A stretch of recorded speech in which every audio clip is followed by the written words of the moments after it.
Assalamualaikum warahmatullahi wabarakatuh. Halo teman pejuang.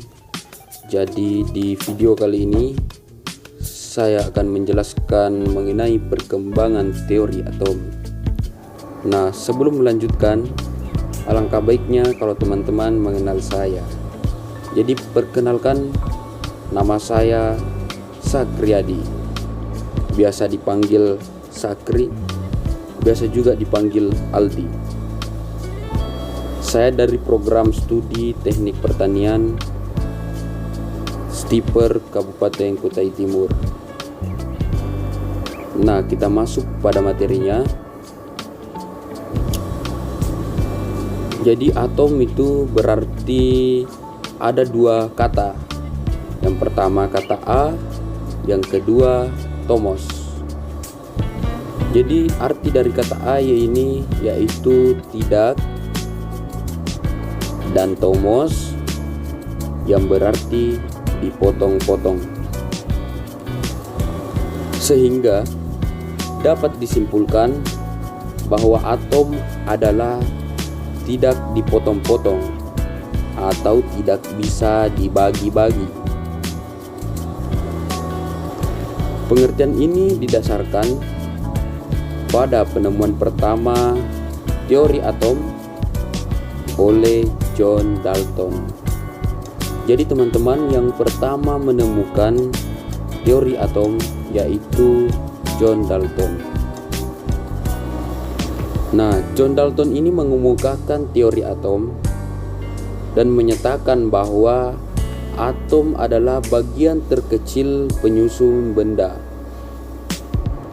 Jadi atom adalah bagian-bagian terkecil. Berawal dari penemuan John Dalton inilah kemudian mulai ada perkembangan teori atom lainnya.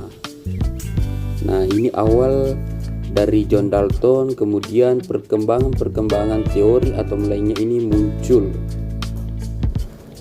Lanjut.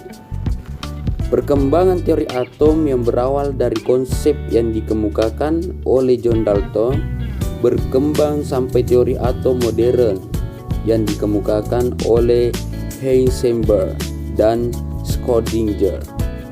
Nah, teori atom modern inilah yang masih dipakai sampai saat ini. Bagaimana perkembangannya teori atom dari masa ke masa? Ini dia ulasannya teman-teman. Oke, yang pertama kita masuk teori atom John Dalton. Ini teori atom John Dalton. Pertama dalam perkembangan teori atom yaitu John Dalton pada tahun 1803. John Dalton ini mengemukakan pendapatnya tentang atom. Teori atom yang dikemukakan John Dalton ini didasarkan pada dua hukum. Jadi ada dua hukum yang didasarkan oleh John Dalton. Yang pertama yaitu hukum kekekalan massa. Hukum kekekalan massa atau hukum Lavoisier. Yang kedua hukum susunan tetap atau hukum Proust.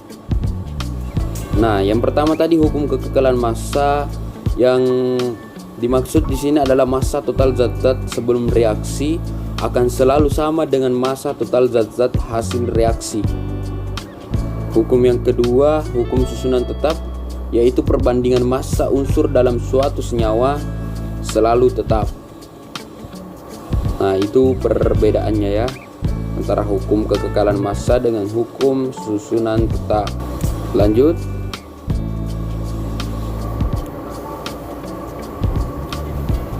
Nah, jika diilustrasikan dalam gambar, atom yang ditentukan oleh Dalton tersebut yang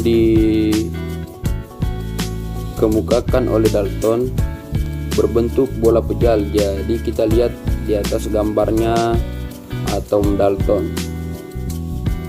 Nah, di sini saya bisa menyimpulkan bahwa teori atom John Dalton ini merupakan partikel kecil dari suatu materi sehingga tidak dapat dibagi-bagi lagi menjadi bagian yang lebih kecil. Jadi atom ini kita bisa ambil contoh, dia itu seperti rambut.